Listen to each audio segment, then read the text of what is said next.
مجید فرقان حمید میں اللہ تبارک و تعالیٰ ارشاد فرماتا ہے وَلَا يَحْسَبَنَّ الَّذِينَ يَبْخَلُونَ بِمَا آتَاهُمُ اللَّهُ مِنْ فَضْلِهِ هُوَ خَيْرًا لَهُمْ بَلْ هُوَ شَرٌّ لَهُمْ سَيُطَوَّقُونَ مَا بَخِلُوا بِهِ يَوْمَ الْقِيَامَةِ۔ ارشاد فرمائیں جو لوگ بخل کرتے ہیں اس کے ساتھ جو اللہ نے اپنے فضل سے انہیں عطا فرمایا، وہ یہ گمان نہ کریں کہ یہ ان کے لیے بہتر ہے بلکہ یہ ان کے لیے برا ہے۔ اس چیز کا قیامت کے دن ان کے گلے میں توق ڈالا جائے گا جس کے ساتھ وہ دنیا کے اندر بخل کرتے رہے ہیں۔ اس آیت مبارکہ میں اللہ تبارک و تعالیٰ نے مال کے اندر جو اللہ کے فضل سے انسان کو ملا اس میں بخل کرنا اور اس مال کا حق ادا نہ کرنا، فرمایا ایسا گمان کرنے والے جو اپنے مال کو بچاتے ہیں اور سمجھتے ہیں کہ ہم بڑا کام کر رہے ہیں، فرمایا یہ بڑا کام نہیں، یہ بدترین عمل ہے، اور قیامت کے دن یہی مال ان کی گردن کا توق بن جائے گا۔ رحمت کونین سید عالم صلی اللہ تعالیٰ علیہ وسلم نے فرمایا جس کو اللہ تعالیٰ مال دے اور وہ اس مال کی زکوٰۃ ادا نہ کرے تو قیامت کے دن وہ مال گنج سانپ کی صورت میں کر دیا جائے گا اور وہ سانپ اس کے گلے میں توق بنا کر ڈالا جائے گا اور وہ اس کی دونوں بانچوں کو پکڑ کر چیرے گا اور کہے گا میں ہوں تیرا وہ مال جس کی تو دنیا کے اندر زکوٰۃ ادا نہ کرتا رہا، جس کو تو دنیا کے اندر سنبھال کر بچا کر رکھتا رہا، میں قیامت کے دن تک اس کو یہ سزا اور عذاب ملتا رہے گا۔ زکوٰۃ اسلام کا ایک اہم ترین رکن ہے، اس کی ادائیگی صاحب حیثیت اور صاحب نصاب پر فرض ہے، اگر اس کی فرضیت کا وہ انکار کرے تو دائرہ اسلام سے خارج، اور اگر مال ہونے کے باوجود اس مال کا حق ادا نہ کرے تو وہ بہت بڑا گناہ گار ہے اور قرآن مجید کی اس آیت کا کی اس وعید کا مستحق اور رسول پاک صلی اللہ علیہ وسلم کی اس حدیث کا مستحق ہے، کیونکہ زکوٰۃ اللہ رب العزت نے اہل مال پر جو صاحب حیثیت و صاحب نصاب ہیں، یہ غریبوں اور فقیروں کی طرف سے ان کا حق اللہ نے ان پر لازم کیا ہے۔ اگر دنیا کے اندر یہ غریبوں کا حق ادا نہیں کریں گے تو قیامت کے دن اللہ رب العزت کے نزدیک اللہ کی بارگاہ میں انہیں اس حق کی نہ ادائیگی نہ کرنے کی وجہ سے اس کا حساب دینا ہوگا۔ میرے آقا رحمت کونین صلی اللہ علیہ وسلم نے فرمایا ان فقیروں کے ہاتھوں مالداروں کی ہلاکت ہے، فرمایا کہ مالدار بھوکے پیاسے اور ننگے یعنی برہنہ نہ رہیں گے، مگر مالداروں غریب فقیر بھوکے اور برہنہ نہ رہیں گے، مگر مالداروں کی وجہ سے کہ یہ اپنے مالوں کو بچا کر رکھتے رہے اور اللہ رب العزت نے جو غریبوں کا حق ان پر لازم کیا ہے وہ اس حق کو ادا نہ کرتے رہے۔ اور ایک حدیث میں حضرت انس رضی اللہ تعالیٰ عنہ فرماتے ہیں رسول کریم صلی اللہ تعالیٰ علیہ وسلم نے ارشاد فرمایا قیامت کے دن محتاج لوگوں کے ہاتھوں ان مالداروں کی تباہی اور ہلاکت ہوگی، وہ اللہ کے حضور شکایت کریں گے کہ میرے مالک یہ ہیں وہ لوگ جن پر تو نے ہمارا حق دنیا میں لازم کیا تھا زکوٰۃ کی وجہ سے اور یہ حق ادا نہ کرتے رہے۔ اللہ وحدہ لا شریک فرمائے گا مجھے میری عزت و جلال کی قسم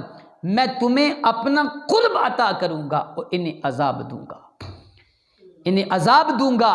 کہ جو میں نے ان پر تمہارا حق لازم کیا تھا یہ اس حق کو ادا نہ کرتے رہے۔ آج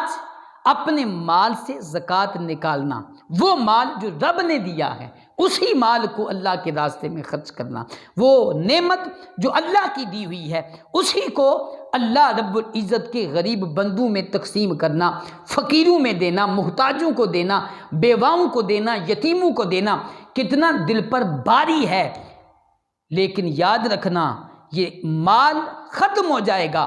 یہ ہمارے ساتھ نہیں جائے گا۔ آج وقت ہے جب رب نے دیا ہے تو اس رب کے دیے ہوئے مال میں سے اللہ کے راستے میں خرچ کر لو، ورنہ اللہ کے حضور اس کا حساب دینا بہت مہنگا اور بہت بھاری ہو جائے گا، جو انسان کے بس کی بات نہیں ہے کہ ایک طرف اللہ نے مجھے مال دیا ہے اور میں مال اتنا کمایا، میں نے مال کو اتنا بچایا کہ میری 7 پشتیں بھی کھاتی رہیں تو وہ بھوکی نہ رہیں، 7 پشتوں تک وہ مال باقی رہے، لیکن میری تو 7 پشتیں اس مال کو استعمال کرتی رہیں، لیکن میں نے کبھی نہ سوچا کہ میرے پڑوس میں جو یتیم بلک رہا ہے، جو غریب خودکشی کر رہا ہے، جو بیوہ جو ہے وہ تڑپ رہی ہے، میری تو 7 پشتیں اس مال کو استعمال کرتی رہیں، لیکن میرا یہ مال اس یتیم کے کام نہ آئے، اس بیوہ کے کام نہ آئے، اس غریب کے کام نہ آئے جو بھوک و پیاس کی وجہ سے اپنے بچوں کو ذبح کر رہا ہے، جو خودکشی کر رہا ہے اس وجہ سے کہ اس کے پاس اپنی اولاد کو، اپنی بیوی کو، اپنے بچوں کو کھلانے کے لیے کچھ نہیں۔ اگر آج مالدار لوگ اسلام کے اس قانون پر عمل کریں جو اللہ اور رسول کریم صلی اللہ علیہ وسلم نے زکوٰۃ کی صورت میں عطا کیا ہے، تو خدا کی قسم آج ہمارے معاشرے کے اندر کوئی خودکشی نہ کرے غربت کی وجہ سے، کوئی اپنی جان کو ضائع نہ کرے، اپنے بچوں کو قتل نہ کرے۔ آج معاشرے کے اندر اخبارات بھری پڑی ہیں، کہیں کوئی خبر ہے، کہیں کوئی خبر ہے، کسی نے بھوک کی وجہ سے اپنے بچے کو رسی سے لٹکا کر قتل کر دیا، کسی نے اپنے بچے کو ذبح کر دیا، کوئی اپنے بچوں سمیت جو ہے وہ نہروں میں چھلانگیں لگا رہا ہے۔ کیوں؟ کیا وجہ ہے؟ سبب یہ ہے کہ جو مالدار ہیں ان کا مال بڑھ رہا ہے اور غریب سے غریب تر ہوتا جا رہا ہے۔ زکوٰۃ کا وہ قانون، ایسا نفیس قانون اسلام نے ہمیں عطا کیا ہے کہ اگر ہم اس قانون پر عمل کریں اور اہل ثروت اور اہل نصاب اور اہل مال یعنی مالدار لوگ اگر اللہ کے فرض کیے ہوئے حق کی عدل کے ساتھ، انصاف کے ساتھ، ایمانداری کے ساتھ اگر اس کی ادائیگی کریں تو آج معاشرے کے اندر یہ سارے معاملات ہمیں دیکھنے نصیب نہ ہوں۔ وجہ یہ ہے کہ ہم اپنے مال کو سنبھال کر رکھ رہے ہیں اور اپنی آئندہ آنے والی نسل کے بارے میں سوچ رہے ہیں، لیکن یہ نہیں سوچ رہے کہ میرے محلے میں، میرے پڑوس میں، میرے رشتہ دار، میرا بھائی، میری بہن، میری اولاد،